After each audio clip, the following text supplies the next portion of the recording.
on the entrance to Alhambra in southern Spain, which is one of the most fantastic places I've ever been to, there's written, "Give him arms, woman, for there's nothing in life, nothing so sad as to be blind in Granada." And I think that's the society we're living in now, which is quite simply blind in Granada. We could live without the car, we could all have a good life. In fact, at least 70% of our population could have a much, much better life than they have today, given the inequalities that have spread across the country since 1984. I despair, and the first draft of this book was quite unacceptable. I could see that when I read it. I made that decision because it was chock-a-block with anger. It was anger and furious, and nobody would bother reading it. But the experiences I had in looking at the facts to pull into the book did make me somewhat miserable. We live in a hypocrite country, a complete hypocrite nation. It signs Kyoto, talks clean and green, and at the same time increases energy greenhouse gas emissions by 70%. That's an enormous number. Imports gas guzzlers. There was a report in the paper a couple of weeks ago that went on all through last year too. Spends record amounts on road building and calls for hundreds of thousands of people to travel the world to watch a game of rugby where they could stay at home and watch television. It's obscene. And the book, the major point about the book is it's about New Zealand.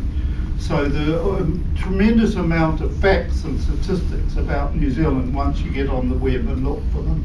And the book then is referring not to a world scene but a New Zealand scene. The cars that we're buying and using in New Zealand, and the miles per gallon here in New Zealand, the roads in New Zealand, all those things, and greenhouse gases here in New Zealand. So as part of research on the book, I sat in an auditorium packed with experts. These are New Zealand experts on cars and energy, listening placidly, quietly, while car manufacturers told of a range for electric cars that was measured on a smooth test track. Completely unreal, and everybody sat there just as if it was all right.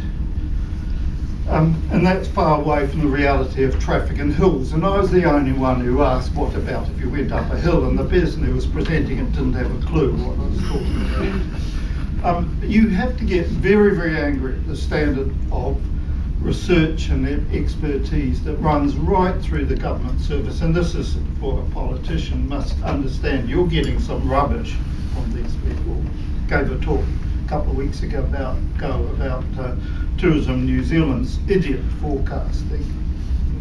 There's a good word for it, and I used the word when I discussed it. I've heard a speaker from the Ministry of Economic Development speak of a possible oil peak in the years to come. That wasn't so long ago. Well, we're 6 years into the oil peak now.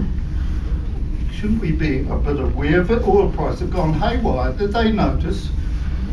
Others want electric cars. They would reduce greenhouse gas emissions, but the need is to cut electricity use because 30% of it is from fossil fuels now. If you want to deal with fossil fuels, you've got to reduce the energy use and get rid of that 30%, not add to yet another use of electricity. I think one of the key factors that came out of the study was a look at the way greenhouse gas emissions are dealt with. They're juggled to suggest that agriculture is more significant than energy use.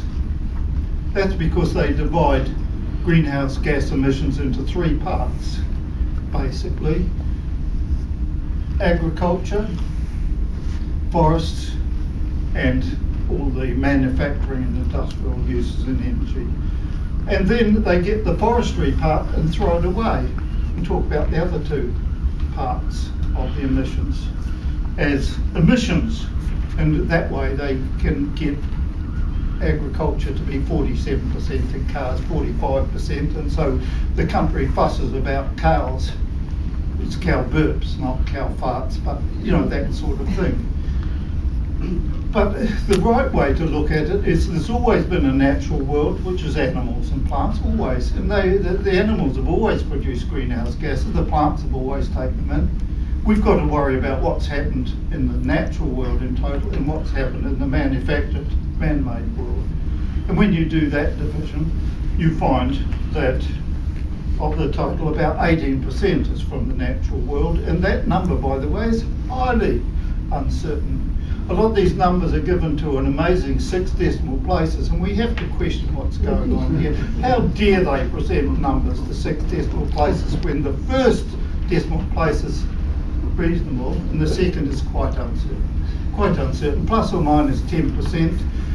When I got a copy of the book, I read through it and found at one stage that I'd referred to one number as being uncertain to plus or minus 95%. And I thought, my God, I've made a mistake. You know, you write a book and you don't want to make. So I went back to the original and it was there. I got it right. Some of the statistics are really, and this is not bad science, this is good science.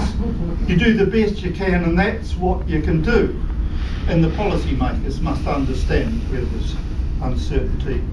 So of the total the net greenhouse gas emissions, 70% is from energy, and significant parts of that are from the cars, the trucks and the aeroplanes, and we've got to worry about those. So I guess in summary what we're trying to say is, if we want to plan ahead and make life a bit better and face up to the crisis that is facing the world and facing us, we better understand fully what is going on. And that's what the book is about, just trying to say something about New Zealand. Thank you.